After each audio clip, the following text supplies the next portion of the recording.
Hi, this is Brian Parker with Brian Wants Your Help.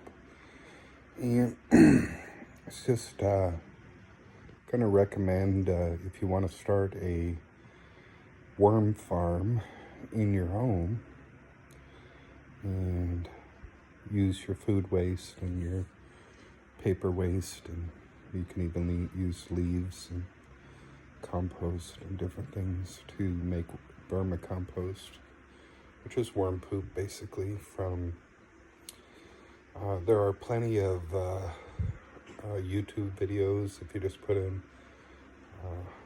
worm towers or vermicomposting, there's quick, cheap, easy ways to do it, just out of 5-gallon buckets or totes. And then there's also ones you can buy that are nicely made.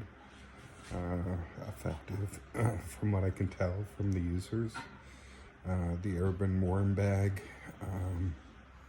there's a Worm Bucket company, and then there's plenty of worm condos where different levels do different things, and allows you to separate your worms a little bit easier because they'll move up to the food away from the vermicompost they've made, and then you can just go through that and take out the cocoons and worms and put them back in and use the soil for your house plants or gardens. So there's plenty of videos, not real complicated, not real long. You can do it as cheap as, you might even have everything you need already in your garage or in your storage area, and if not, just for a few dollars, you can go down and buy whatever you're missing and start keeping stuff out of the landfills. I recommend it. It feels good. It's kind of neat to play with the worms. I know it doesn't sound like something that's fun, but people get addicted after a while. First time they touch them, they're like, oh, what's going on? But as they see the progress that it's made, it's a neat little thing. We used to do things in high school or grade school or middle school and grow things and do things as an experiment in a class, and they became fun. And we could still do that kind of thing as adults and keep some of this stuff out of there while making very high quality soil amendments that'll help. You only need like 1/10 of the vermicompost per amount of potting soil that you're using. And there's you can buy everything you need to do it, so you can do it very easily without having to round things up, and they'll be shipped to your home to make your composting system for worms. And or if you're more of a DIY, you can create it out of very cheap options. Some people will even I saw a great video of a guy that took like a 55-gallon plastic Rubbermaid container where the lid locked so pests couldn't get in it, drilled some holes in the bottom and in the side, buried it in the ground a little bit, just so it stayed stable and nobody got underneath it. Started putting his yard waste in there as well as his food scraps, and he has a progression video that shows how it did. And then he had a second bucket, so as the other one was turning into soil and filling up, he could start putting his new stuff in the second bucket next to it. And it's very easy, and it looked nice. It didn't look out of place in a yard.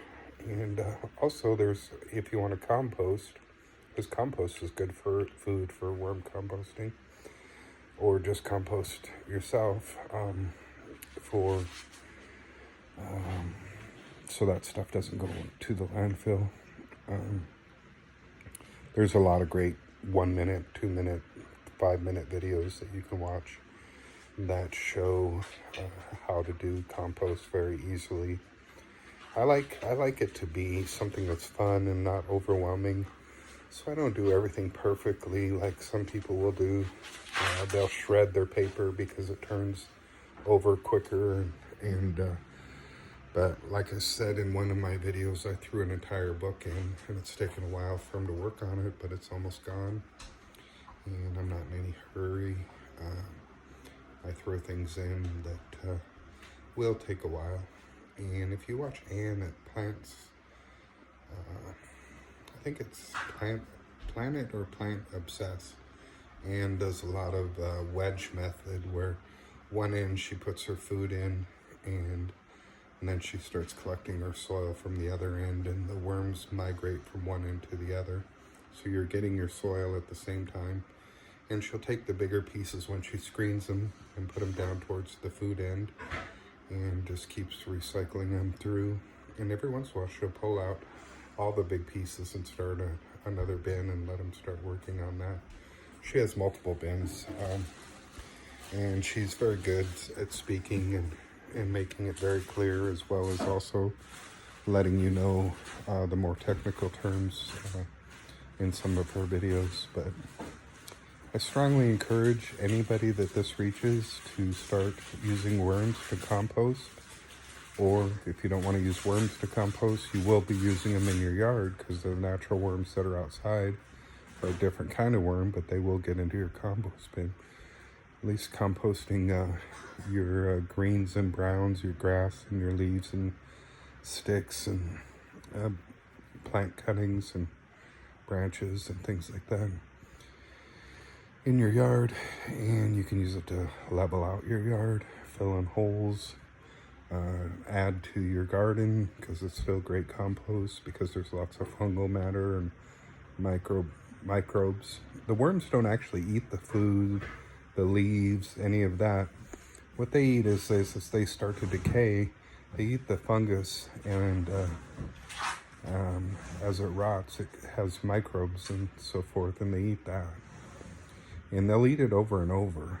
Like, I have one bin right now that you can tell, because I've watched other videos, that they've eaten it too many times, and I need to get that out of there and mix it through. But they can't go through their vermicompost poop that they've created several times before they get all the nutrients and microbes out of it.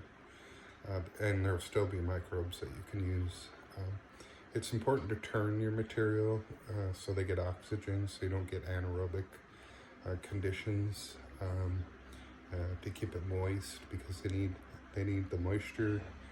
They need a pretty even temperature. Nothing crazy, especially if you have a bigger bin, because they'll find a spot that's the right temperature for them if they have to migrate during the summer or the winter, or get away from the cold or the heat. So oxygen and water, you turn it to get the oxygen in there, then you don't get any rotting fruit or meat or anything like that.